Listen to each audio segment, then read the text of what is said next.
Hey guys, I'm here for another anatomy of a deal. I am in Central Phoenix in a neighborhood that's close to a neighborhood called Encanto.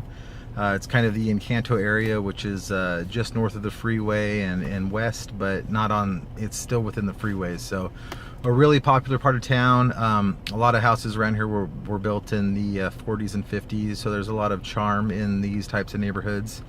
But also they're old, so they need a lot of work. So this particular deal, 2025 West Virginia, if you want to check it out. This one we bought at the end of 2006, and it wasn't really in that bad condition. So the way we got it is I got it from a wholesaler, one of my We Buy Ugly Homes contacts. He got it to me. We got it for around $130,000. There was a little bit of stickiness because there's the house right there if you want to check it out. There's panels, solar panels up here on the back side of the house, and so that lease had to go through. We had to get that transferred. That was a little bit of an issue, but not too big. We negotiated for them to pay off the lease in order for us to take it over. So there's still a lease in place as far as service, but we paid it off for the next owner, so they didn't have any bills. And by the way, SR with a nice block home and solar panels, so the SRP bill was next to nothing, which was awesome. So yes, we got it from our wholesaler at $130. The way I funded this, now I was in on a lot of deals at this time, so I got one of my cash partners to put up all the cash, and so I didn't have any payments or anything on this one, which is always nice.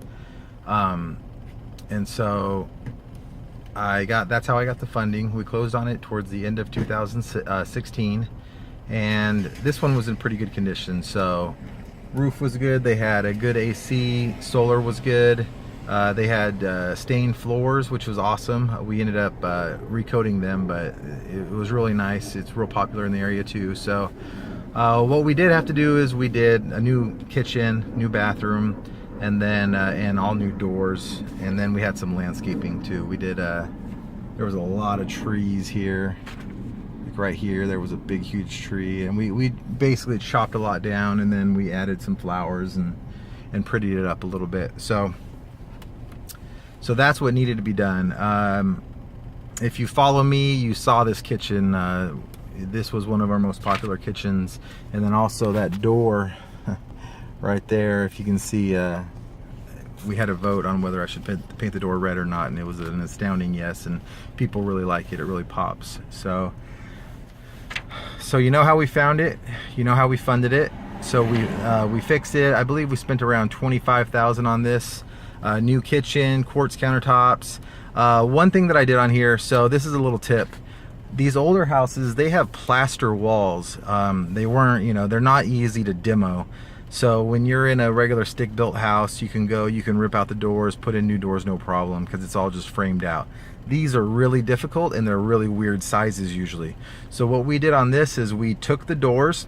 I took it to my local carpenter store, my local door guy, who also happens to be my brother-in-law, Jared Robinson with Superior Moldings. And so we took him to him, and he made exact replicas of the door. He put he notched out where the hinges are at, and so all we had to do was just slap them back on. And also we kept the hinges because they were the cool older decorative. They were like really big and decorative, and so we painted them, kept them. So we wanted to keep some of the charm, and then it saved a lot of headache, a lot of hassle by just putting those slabs in and being able to keep the casing around.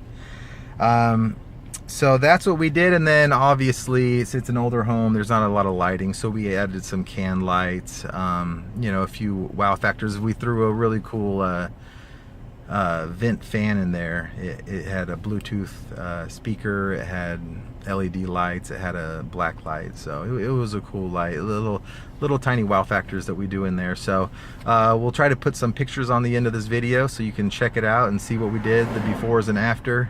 But so right about 30 days is when we sold this. I put a sign out saying coming soon. It worked perfectly. We got someone to call off the sign. Unfortunately, she was represented by a realtor, and so even though we showed it to her without a realtor, I'm a realtor. I'm not going to ever screw somebody over. You know, he worked hard for her, and so we definitely paid him a commission, allowed him to represent them in the transaction. But we weren't even able to put it on MLS. We were asking 200. That's what they offered. We gave a little bit in concessions to the buyer's closing costs. But other than that, it was a nice quick deal. We had to wait the 90 days for FHA, but as soon as that happened, we sold it, and it closed 30 days later. My investor was happy, I was happy. It was a really good deal. This was a definite success. So that's how we did that deal. If you have any questions on it, please leave remarks. Like I said, we're going to try to throw some before and after pictures so you can have a look at what we did. So if you want to get into real estate investing, if you want to buy rental properties, Investors Edge Real Estate is where you need to go. My name's Chris Ontiveros. Get a hold of me there, and this has been an Anatomy of a Deal.